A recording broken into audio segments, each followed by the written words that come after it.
Hello everyone, हमारे YouTube channel current affairs connect पर आप सबका स्वागत है। आज की क्लास में हम 16, 17 और 18 जून का करंट अफेयर डिस्कस करेंगे। तो चलिए शुरू करते हैं आज की क्लास। पहला टॉपिक है विश्व मरुस्थलीकरण एवं सूखा रोकथाम दिवस 2025। तो ये प्रतिवर्ष 17 जून को मनाया जाता है।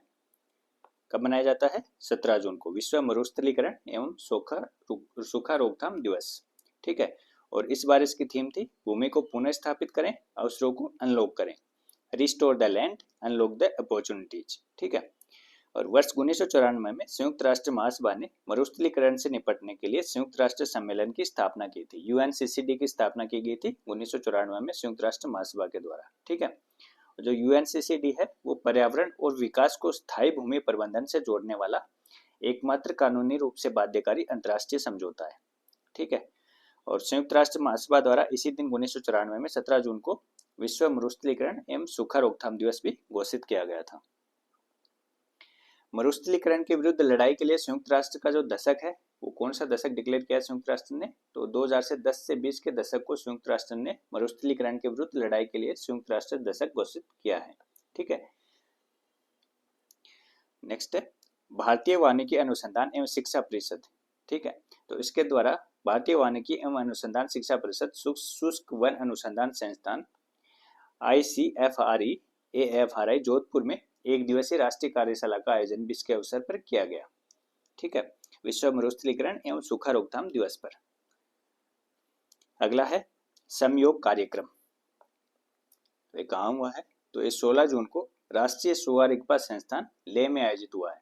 समयोग कार्यक्रम 16 जून को राष्ट्रीय सोआ रिगपा संस्थान NISR लेह में आयोजित हुआ है।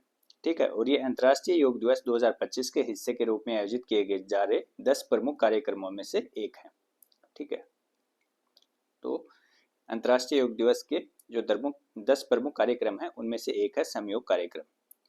योग बंधन, तो ये भी जो अंतर्राष्ट्रीय योग दिवस के अंतर्गत जो 10 प्रमुख कार्यक्रम आयोजित किए जा रहे हैं उनमें से योग बंधन भी एक है।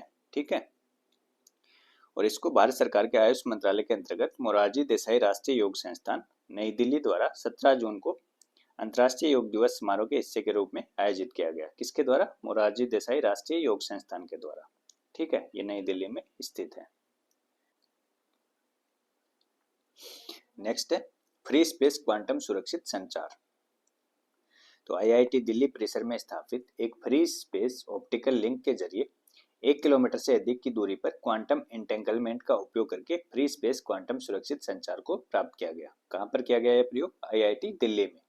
ठीक है। फ्री स्पेस क्वांटम सुरक्षित संचार का। और ये DRDO इंडस्ट्री अकादमिक centre of excellence DIA COE IIT Delhi के द्वारा इसको किया गया। ठीक है। इस प्रयोग को DRDO इंडस्ट्री अकादमिक centre of excellence IIT Delhi का है, उसके द्वारा इसको किया गया। और 7% से कम की क्वांटम बिट त्रुटि दर के साथ लगभग 240 बिट प्रति सेकंड की सुरक्षित की दर प्राप्त की गई इसमें। ठीक है। तो ये इसकी स्पीड है 240 बिट प्रति सेकंड। और क्वांटम एंटेंगलमेंट है उसका उपयोग की वितरण की सुरक्षा सुनिश्चित करता है। ठीक है। जो की डिस्ट्रीब्यूशन है उसको सुरक्षित रूप से किया जा सकता है क्वांटम एंटेंगलमेंट के जरिए। और एंटेंगल्ड फोटोन को मापने या रोकने का कोई भी प्रयास क्वांटम स्थिति को बाधित करता है, जिससे अधिकृत उपयोगकर्ता किसी गुप्तचर की उपस्थिति का पता लगा सकता है। ठीक है। तो जो एंटेंगल्ड फोटोन है उनके साथ कोई भी छेड़छाड़ होती है, ठीक है, तो जो ऑथराइज्ड उसका उपयोग करता है उसको उसके बारे में पता चल जाता है। Free space QKD optical fibre बिछाने की आवश्यकता को समाप्त करता है। तो ये फ्री स्पेस क्वांटम की डिस्ट्रीब्यूशन है, तो इसके जरिए सुरक्षित की डिस्ट्रीब्यूट की जा सकती है और ऑप्टिकल फाइबर केबल बिछाने की भी इसके लिए जरूरत नहीं पड़ती। वर्ष 2022 में विंध्याचल और प्रयागराज के बीच भारत का पहला इंटरसिटी क्वांटम संचार लिंक वाणिज्यिक ग्रेड भूमिगत डार्क ऑप्टिकल फाइबर का उपयोग करते हुए DRDO के वैज्ञानिकों द्वारा प्रोफेसर भास्कर कंसेरी की टीम IIT दिल्ली के साथ प्रदर्शित किया गया था। और DRDO उद्योग अकादमिक उत्कृष्टता केंद्र DIA COE ये क्या है? तो ये DRDO की एक पहल है जिसके अंतर्गत अत्याधुनिक रक्षा प्रौद्योगिकियों के विकास के लिए IITs, IISc और विश्वविद्यालयों जैसे प्रमुख शैक्षणिक संस्थानों में 15 उत्कृष्टता केंद्र स्थापित किए गए हैं। ठीक है।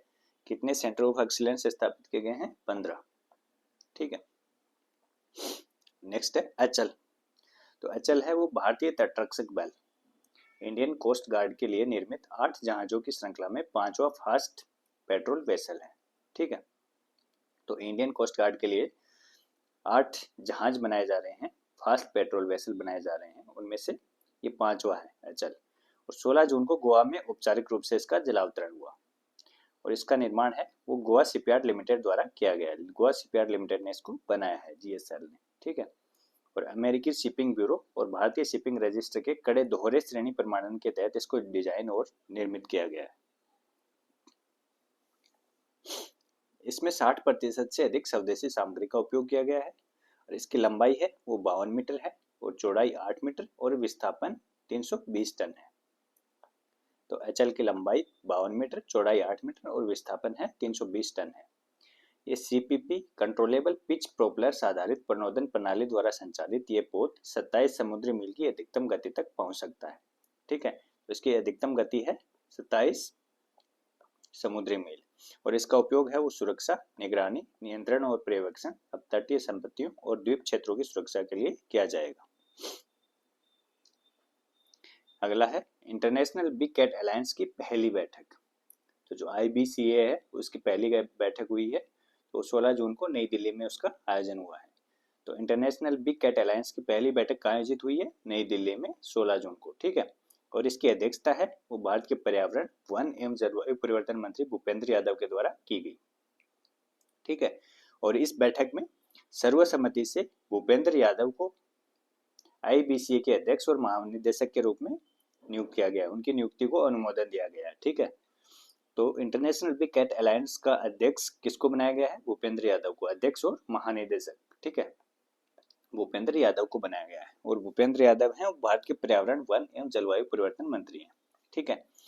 और 9 देशों Bhutan, Cambodia, Eswatini, Guinea, Bharat, Liberia, Suriname, Somalia और कजाकिस्तान के मंत्री स्तरीय मंत्रिमंडल ने इसमें भाग लिया। पहली बैठक में 9 देशों के मंत्री स्तरीय मंत्रिमंडल ने भाग लिया। कौन कौन से? Bhutan, Cambodia, Eswatini, Guinea, Bharat, Liberia, Suriname, Somalia और कजाकिस्तान के। ठीक है।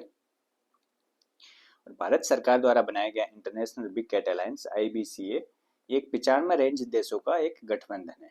ठीक है। इंटरनेशनल बिग कैट अलायंस को किसने बनाया है? भारत ने बनाया। ठीक है। और ये 95 रेंज देशों का जो बिग कैट है, बिग कैटों की जो पाई जाती है 95 देशों में, तो उनमें 95 रेंज देशों का एक गठबंधन है।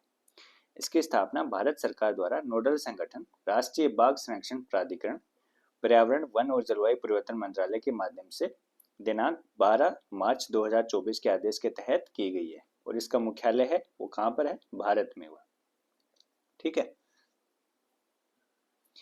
और इसका उद्देश्य क्या है? तो इसका उद्देश्य है वैश्विक स्तर पर 7 बिग कैट।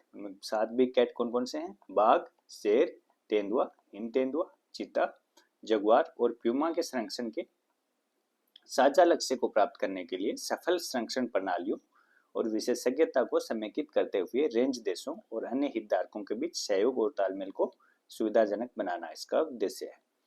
अगला उद्देश्य है जैव विविधता संरक्षण के एजेंडे को बढ़ावा देना, बिग कैट की आबादी में गिरावट को रोकना और हमारी इकोलॉजी को संरक्षित करना। ठीक है। तो बिग कैट और इकोलॉजी को संरक्षित करना इसका उद्देश्य है। नेक्स्ट है ICAR national institute of high security animal disease, NIHSAD। तो ये मध्य प्रदेश के भोपाल में स्थित है। ठीक है। तो अभी चर्चा में क्यों है? तो विश्व पशु स्वास्थ्य संगठन WOAH है और संयुक्त राष्ट्र के खाद्य एवं कृषि संगठन FAO के द्वारा इसको श्रेणी A रिंडरपेस्ट होल्डिंग फैसिलिटी के रूप में मान्यता दी गई है। 1 साल के लिए इसको श्रेणी A रिंडरपेस्ट होल्डिंग फैसिलिटी के रूप में मान्यता दी गई है। ICAR national institute of high security animal disease, Bhopal, Madhya Pradesh को। ठीक है। और इसकी घोषणा 29 मई को पेरिस में आयोजित WOAH के 92वें सत्र के दौरान की गई। भारत विश्व के 6 देशों के समूह में शामिल है जिनको रिंडरपेस्ट वायरस सामग्री को सुरक्षित रखने की महत्वपूर्ण जिम्मेदारी सौंपी गई है। ठीक है। तो भारत से 6 देशों में रिंडरपेस्ट वायरस है उसको सुरक्षित रखा जाएगा। ठीक है। और रिंडरपेस्ट है वो एक अत्यंत संक्रामक वायरल रोग है जो मुख्यतः मवेशियों एवं भैंसों जैसे खुर वाले पशुओं को प्रभावित करता था। ठीक है, इसे मवेशी प्लेग के नाम से भी जाना जाता था। रिंडरपेस्ट को मवेशी प्लेग के नाम से भी जाना जाता था। रिंडरपेस्ट वायरस है वो मोरबिली वायरस जीनस का एक पैरामाइक्सो वायरस था जो पेस्टेडेस पेटिट्स रूमिनेंट्स कैनाइन डिस्टेम्पर और मानव रोग खसरा का कारण बनने वाले वायरस से बहुत करीब से संबंधित था। ठीक है, तो ये मोरबिली वायरस जीनस का एक पैरामाइक्सो वायरस था। ठीक है, और ये पेस्टिडेस पेटिट्स रूमिनेंट्स कैनाइन डिस्टेम्पर और खसरा का जो कारण बनता था जो वायरस उस फैमिली से संबंधित था। ठीक है, और वर्ष 2011 में वैश्विक स्तर पर रिंडरपेस्ट का उन्मूलन हो गया। ठीक है, 2011 से विश्व को रिंडरपेस्ट मुक्त घोषित कर दिया गया। नेक्स्ट है दूसरा पॉलीमेकर्स फोरम। तो इसका आयोजन 16 जून को नई दिल्ली में किया गया। दूसरे पॉलीमेकर्स फोरम का आयोजन कहाँ किया गया? 16 जून को नई दिल्ली में।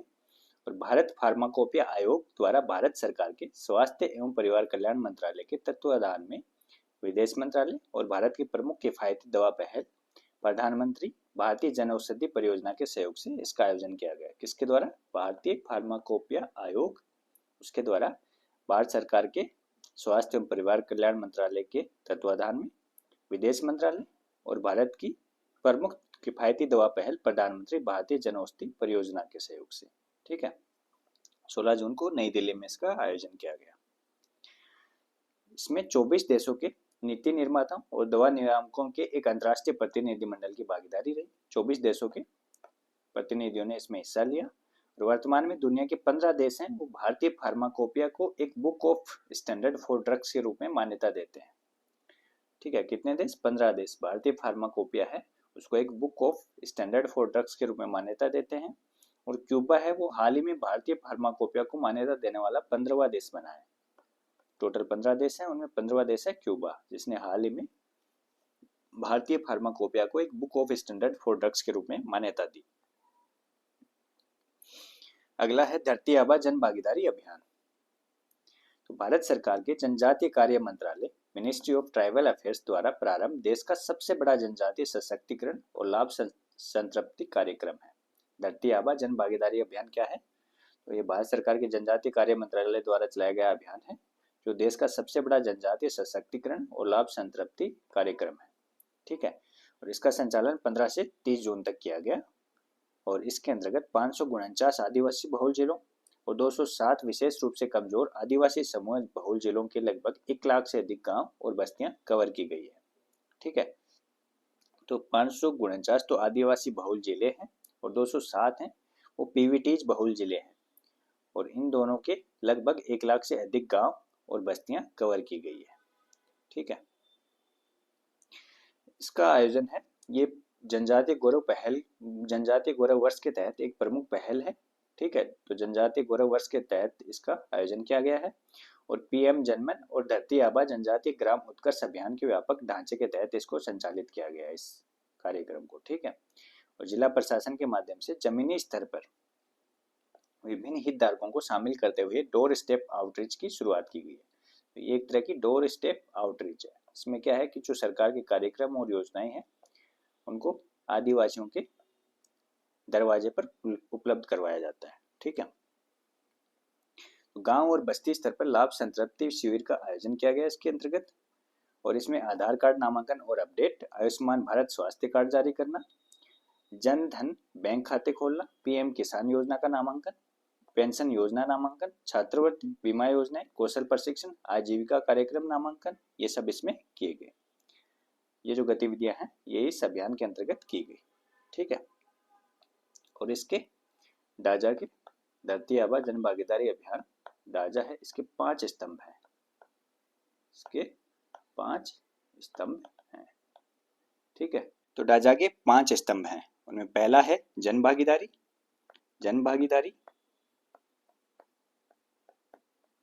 ठीक है, पहला जन भागीदारी। दूसरा है परिपूर्णता। जन भागीदारी है उसमें जनजातीय समुदाय द्वारा संचालित। परिपूर्णता है वो हर पात्र परिवार को अधिकार प्राप्त होंगे इसके अंदर। ठीक है, और तीसरा स्तंभ है सांस्कृतिक समावेशन। ठीक है। इसमें जनजातीय भाषाओं और कला का उपयोग किया जाएगा, उसका उपयोग करके आपस में जुड़ना। ठीक है।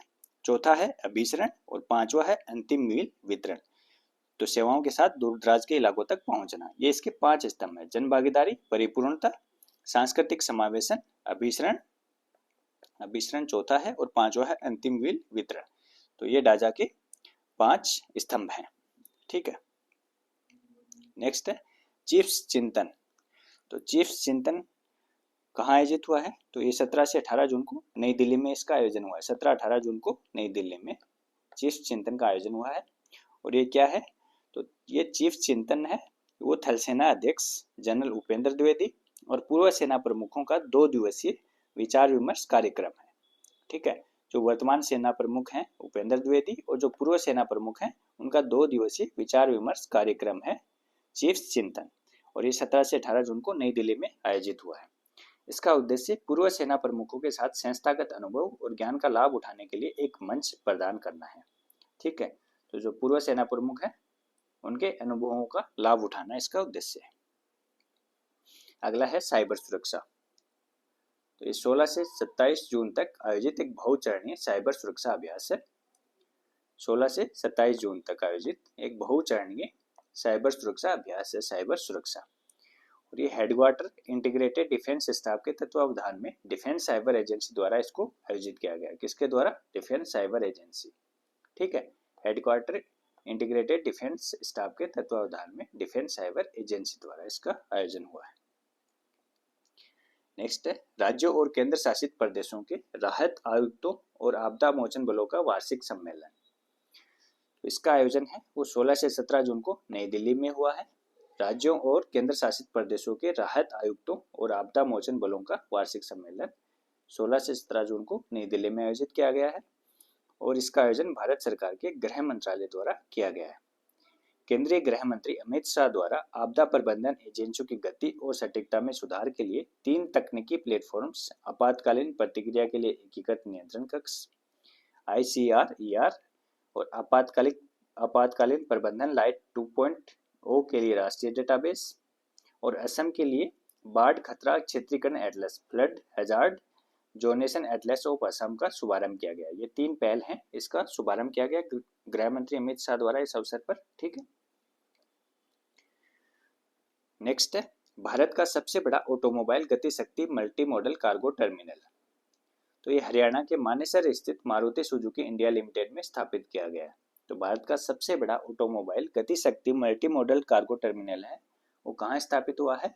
हरियाणा के मानेसर स्थित मारुति सुजुकी इंडिया लिमिटेड में, और इसका उद्घाटन केंद्रीय रेल, सूचना एवं प्रसारण तथा इलेक्ट्रॉनिक्स एवं सूचना प्रौद्योगिकी मंत्री अश्विनी वैष्णव द्वारा किया गया। यह संयंत्र 10 किलोमीटर के समर्पित रेल लिंक के माध्यम से पटली रेलवे स्टेशन से जुड़ा हुआ है, जो हरियाणा रेल अवसंरचना विकास निगम द्वारा विकसित किए जा रहे 121.70 किलोमीटर लंबे हरियाणा ऑर्बिटल रेल कॉरिडोर का एक हिस्सा है। ठीक है। और भारत में सर्वाधिक लोडिंग क्षमता इसकी है, कितनी है? 4.5 लाख ऑटोमोबाइल प्रति वर्ष। कहाँ स्थापित हुआ है? हरियाणा के मानेसर स्थित मारुति सुजुकी इंडिया लिमिटेड में। नेक्स्ट है 51वां G7 शिखर सम्मेलन। तो इसका आयोजन कनानास्किस अल्बर्टा कनाडा में किया गया है 15 से 17 जून तक। 51वां G7 शिखर सम्मेलन कहाँ आयोजित हुआ है? कनानास्किस अल्बर्टा कनाडा में 15 से 17 जून तक, और इसकी अध्यक्षता कनाडा के द्वारा की गई। और इसमें कौन कौन देश शामिल थे? तो इसके सदस्य थे Canada, France, Germany, Italy, Japan, UK, USA और EU के प्रतिनिधि इसमें शामिल थे। ठीक है। और आउटरीच अतिथि, ये तो इसके सदस्य थे जो इसमें शामिल हुए, और जो आउटरीच अतिथि हैं जिनको निमंत्रण देके बुलाया गया, इनमें भारत से प्रधानमंत्री मोदी गए थे, ऑस्ट्रेलिया, मैक्सिको, ब्राजील, दक्षिण अफ्रीका, दक्षिण कोरिया और यूक्रेन। ठीक है। तो ये आउटरीच अतिथि थे। भारत लगातार 6ठी बार है वो एक आउटरीच देश के रूप में शामिल हुआ है। ठीक है। तो लगातार 6ठी बार भारत एक आउटरीच देश के रूप में G7 में शामिल हुआ है। और यूरोपीय आयोग के अध्यक्ष को पहली बार G7 शिखर सम्मेलन में भाग लेने के लिए आमंत्रित किया गया। और इस G7 51वें G7 शिखर सम्मेलन के मुख्य परिणाम क्या क्या रहे? तो वो है Kananaskis wild fire charter, Glasgow leaders declaration 2021 के तहत वर्ष 2030 तक एक वैश्विक स्तर पर वनों की कटाई और वन एवं भूमि क्षरण को रोकने और उलटने की प्रतिबद्धताओं के साथ संरेखित है। ठीक है, कनानास्किस वाइल्ड फायर चार्टर, तो इसको अपनाया गया है। एक तो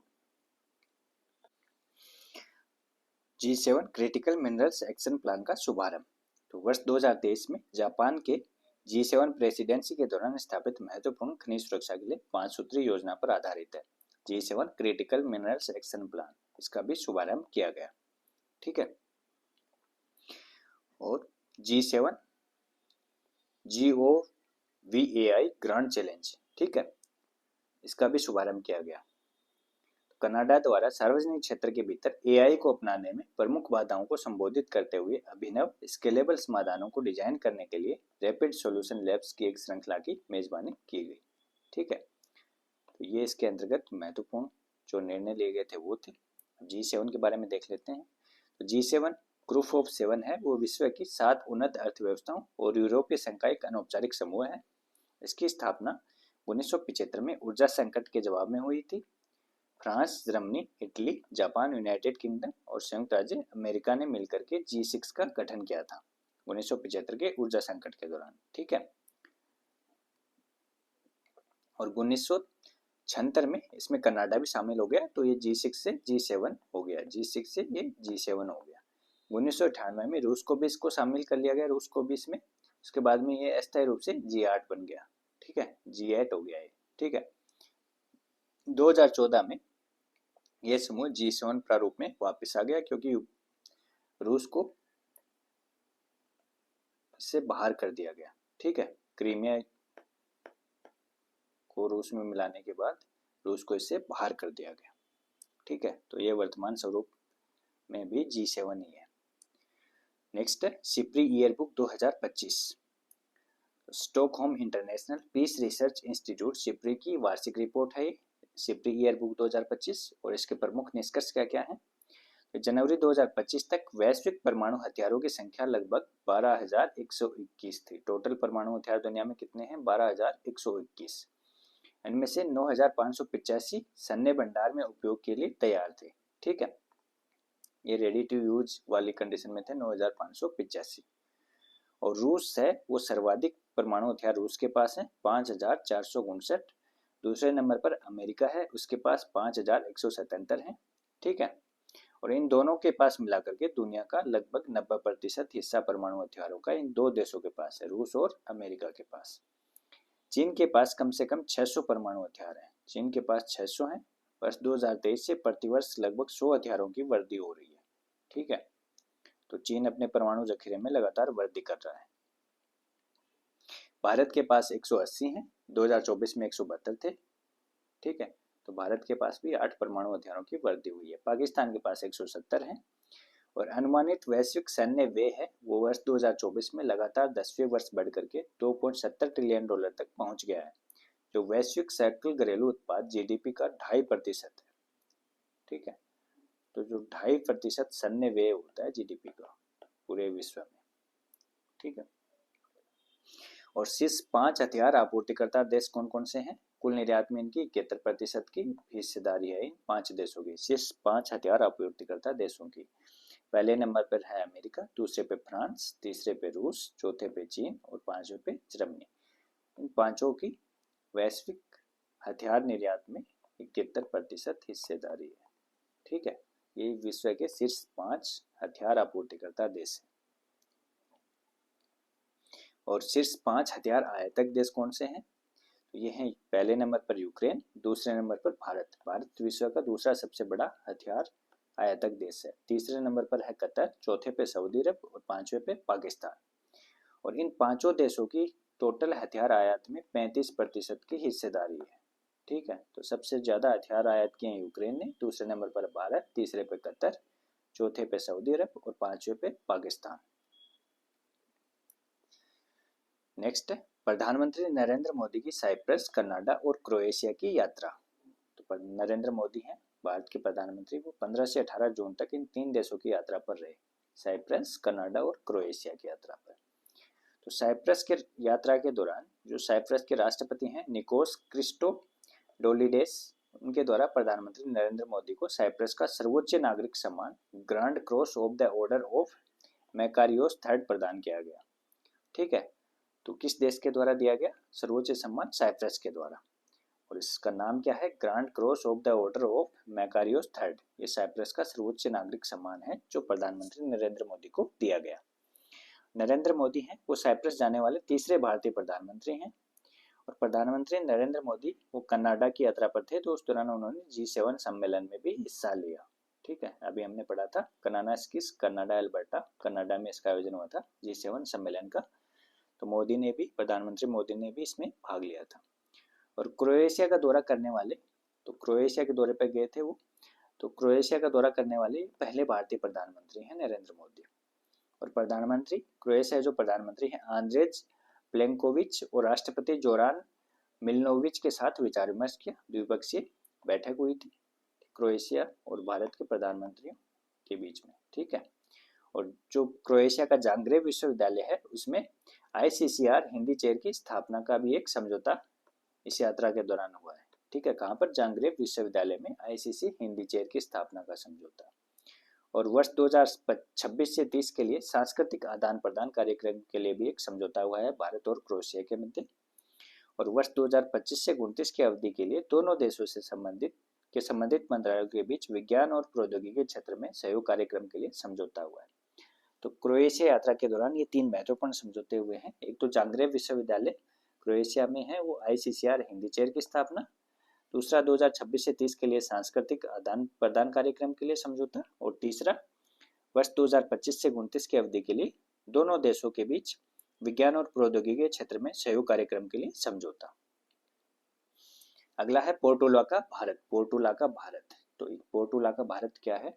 तो ये जयपुर के निकट अरावली पहाड़ियों के चट्टानी और अर्ध शुष्क परिदृश्य में ऐतिहासिक गलताजी मंदिर के पास नई पुष्प प्रजाति की खोज की गई है। ठीक है, तो ये फूलों की एक प्रजाति है पोर्टोला का भारत, और इसकी खोज कहाँ हुई है? जयपुर के निकट अरावली पहाड़ियों में जो गलताजी का मंदिर है उसके पास। तो एक पुष्प प्रजाति है और IUCN रेड लिस्ट में इसको डेटा की कमी, डेटा डेफिशिएंट के रूप में वर्गीकृत किया गया है। ठीक है, तो पोर्टोला का भारत एक फूल की प्रजाति है और इसकी खोज जयपुर के निकट अरावली पहाड़ियों में हुई है। अगला है ऑनरेरी ऑस्कर 2025। तो हॉलीवुड अभिनेता Tom Cruise, choreographer Debbie Allen और प्रोडक्शन डिजाइनर व्यान थॉमस को गवर्नर्स अवार्ड 2025 के दौरान प्रदान किया गया है ऑनरेरी ऑस्कर। ठीक है, किन किन को? टॉम क्रूज को, Debbie Elon, production designer Wynn Thomas को। ठीक है, और जो सिंगर डॉली पार्टन है उनको जीन हर्शोल्ट ह्यूमैनिटेरियन अवार्ड दिया गया है। तो जीन हर्शोल्ट ह्यूमैनिटेरियन अवार्ड है वो तो सिंगर डॉली पार्टन को दिया गया है, और ऑनरेरी ऑस्कर है वो टॉम क्रूज, डेबी एलन और व्यान थॉमस को दिया गया है। और इसको academy of motion picture arts and sciences द्वारा दिया जाता है। ठीक है, नेक्स्ट है अरुण श्रीनिवास। तो अरुण श्रीनिवास है उनको भारत में मेटा का प्रबंध निदेशक और प्रमुख नियुक्त किया गया है। जो फेसबुक और व्हाट्सएप की जो पेरेंट कंपनी है मेटा, तो उसका प्रबंध निदेशक और प्रमुख नियुक्त किया गया है भारत में अरुण श्रीनिवास को।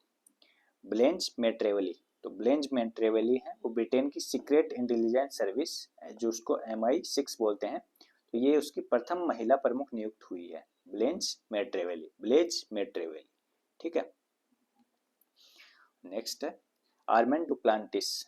तो आर्मेंड डुप्लांटिस है ये स्वीडन के स्टॉकहोम में आयोजित डायमंड लीग मीट में पुरुषों की पोल वोल्ट स्पर्धा में 6.28 मीटर की ऊंचाई पार करके नया विश्व रिकॉर्ड इन्होंने बनाया है आर्मेंड डुप्लांटिस ने। ठीक है, तो ये पोल वोल्टर हैं और अभी स्वीडन के स्टॉकहोम में आयोजित डायमंड लीग के दौरान पुरुषों की पोल वोल्ट स्पर्धा में 6.28 मीटर की ऊंचाई इन्होंने पार करके एक नया वर्ल्ड रिकॉर्ड बनाया है। और पिछले 6 सालों में 12 बार वर्ल्ड रिकॉर्ड तोड़ चुके हैं अपना ही। ठीक है, तो ये इनका 12वां वर्ल्ड रिकॉर्ड है। हर बार इन्होंने अपने रिकॉर्ड में इम्प्रूवमेंट किया है और 6 सालों में ये 12वीं बार है जिन्होंने जब उन्होंने अपना वर्ल्ड रिकॉर्ड तोड़ा है। तो ये थी 16, 17 और 18 जून की करंट अफेयर की क्लास। अगर आपको क्लास पसंद आई हो तो शेयर, सब्सक्राइब और लाइक जरूर कीजिएगा। मिलते हैं अगली क्लास में। Thank you.